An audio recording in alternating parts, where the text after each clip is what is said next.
places for me. So I didn't know, swear to God. So I didn't have to bend down because once I won't bend down for one. Unless they're both open. Who has that kind of time? But he was nice enough time for me, this is for real. He's a lovely man, he's a funny man. Jordan, Jojo. Please, ladies and gentlemen, make welcome Jojo.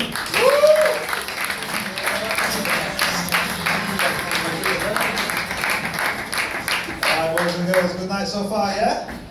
Yeah? That's not very enthusiastic. Good night so far, yeah? Alright, so when I was younger, yeah, I was told that I would never get to be up on a stage in front of fractions of dozens of people in a band. Look at me now, mum and dad.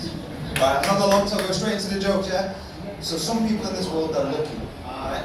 They're lucky enough that they might look like a celebrity. Yeah? Like my man over here, bald head sitting in a chair, giving me the Professor Xavier vibes. Yeah? Blank face here, X-Men? No. He's the one that gets the part closest to the school.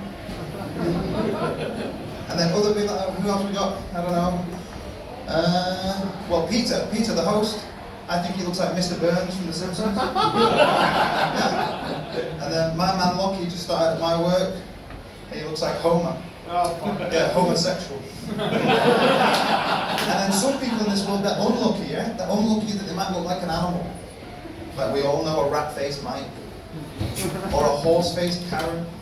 And if you don't know one, it might be because it's you. And the other day, someone I really, really care about told me I look like a mix between a celebrity and an animal. They told me I look like a mix between a peaky fucking blinder and Sid the Sloth from Ice Age. Thanks, Dad. So my name's Jojo, yeah, and I'm originally from Manchester, the land of the drowning sun. It rains all the time. Everybody wears coats. People wear so many layers that you don't know if a girl's a 10 or a 4. Yeah, you know the pass the parcel game you play at kids' parties? Very much what going out on the pub in Manchester. So be out drinking, raving, partying, having a party. And then the music stops and you get to take your prize home. You get them home and you take a layer off. And then you take another layer off, you give a silent prayers to the gods of fucking it's not a fat jacket like last week. And then you take another layer off and another, you know them Russian dolls? Yeah, you take another layer off and another layer off and another, and you finally do get naked and it is a boy. So I grew up in Manchester and my parents, they were big into recycling. But we also had a lot of pets. Like we had a guinea pig, we had some snakes, we had a dog, we had a horse, we had tropical birds, we had loads of shit, right? But my parents were big into recycling, so whenever the animals died, they didn't want anything to go to waste. So we ate them. Yeah, the dog was pretty rough. The snake was delicious. The guinea pig was nice, but it made me sick for about a week. Yeah, and when the tropical birds died, it was the first time my dad ever had a cockroach. And so, another thing about Australia that I fucking love, the same hobby that you can do here in Australia is just better than the same hobby you can do in England. Like I've had the privilege of scuba diving here in Australia. Beautiful weather, beautiful beaches, beautiful coral, just beautiful. I've also had the misfortune of scuba diving back in England. A whole different kettle of frozen fish, right? So you drive down to Cornwall, probably in the rain, hobble across the stony beach and get your stuff together. Pull my wetsuit up around my knees and give one last look down at my jet skis. Majestic, like a dolphin's beak. Let's be fair, it's more like E.T.'s finger. Pull the wetsuit up and over, look down now, it looks like 3 eggs in a handkerchief. Jump in the water, which is so cold that my dick pretty much disappears up inside of me.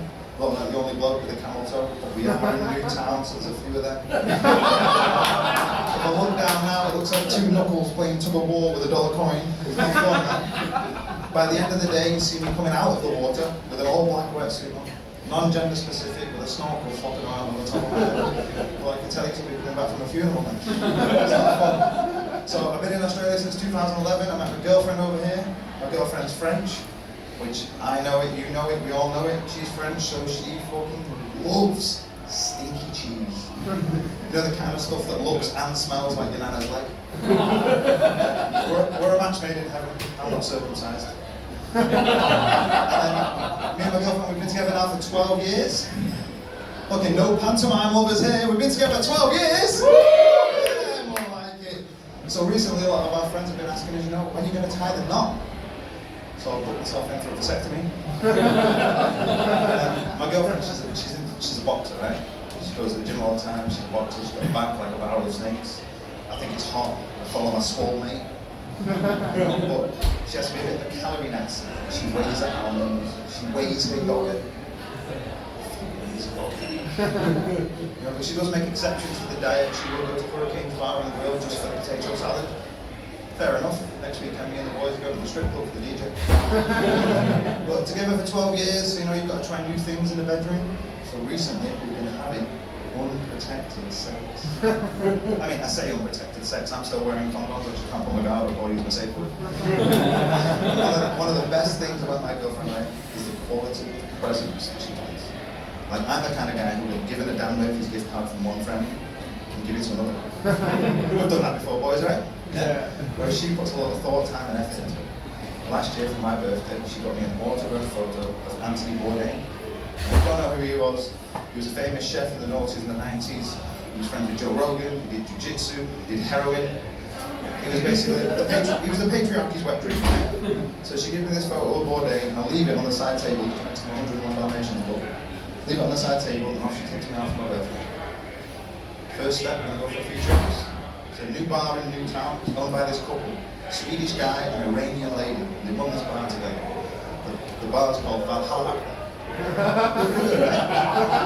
After that, we go to the cinema, right? She's taking me to the cinema. She's chosen the movie for us. It's the new Marvel movie. It's the new Marvel movie that stars Kate and Jenner.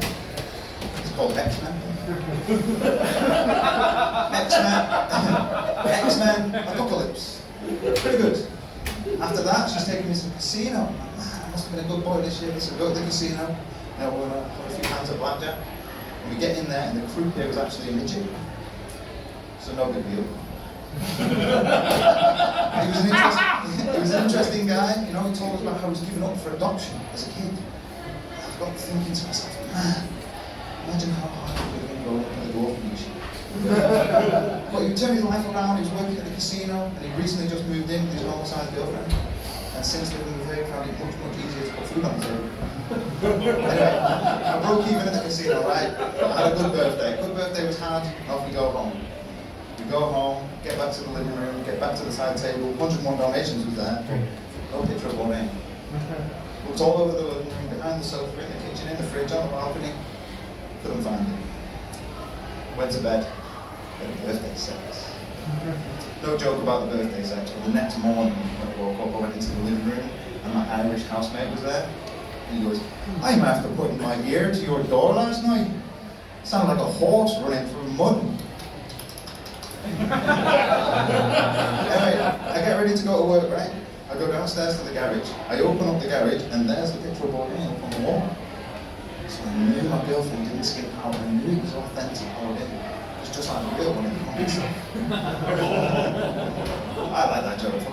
We'll go from there. So the other day I had an epiphany. Yeah, you know one of them events that happens in your life that makes you change the way you view the world? So I was driving to work, pulled in on the side of the road, went into this cafe. I'm coming out of my drink, and I look across the road and I see this ranger just about to give me a ticket. I also realised I'm not parked in a normal parking zone, I'm parked in a disabled parking zone. Normal parking fine is 120 bucks. Not nice, but you can live with it, right? Parking in a disabled spot is $450 a use. Fuck that noise, right? So I'm like, right, Jojo, think fast, mate. How are we going to get out of this?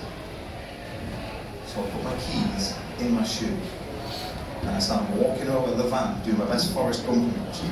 The ranger sees me and he puts his little iPad away. I'm like, fucking get in. And then I get to the van, realise I need those keys to get in the van. And that's when I have the epiphany. Maybe I am disabled. I'm going to do a little bit of crowd work now. So, does anybody here, ladies, gentlemen, does anyone have a nickname for the genitals or girls who have boobs? No snoo-snoos, no throw sergeants, anything? Nothing? I always gets quiet when I call my penis the little secret. Because only my girlfriend knows, because the big secret would have been a lie. And I did that bit one time when I was back in England, right? And I said, does anyone have a nickname for the genitals? And this big fat Scottish guy goes, hey pal! I call my peanuts, the truth, eh? I said, why is that, mate? Because not everyone can handle the truth. Alright. Anything else? Aye. Because I know the truth can hurt. And sure, it can be hard to swallow. But it's Friday night and we're in Newtown. So there's one thing we all know, but what's that? Said the truth will always go out in the end, eh? Right, I'm going to do a little niche joke now. So I work in a kitchen supply warehouse, and these 7 idiots all work there with me, right? So I just came back from travelling. I was away for 18 months. I worked there before, went travelling, came back, worked there again.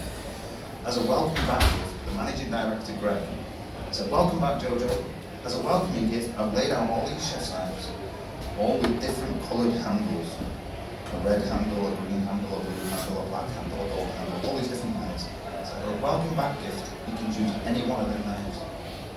So alright, I'll choose the black one. I said, the black one? That's a bit generic, why did you choose the black one? I told him because black knives matter. Right, I've been Jojo, guys, you have a good night, yeah?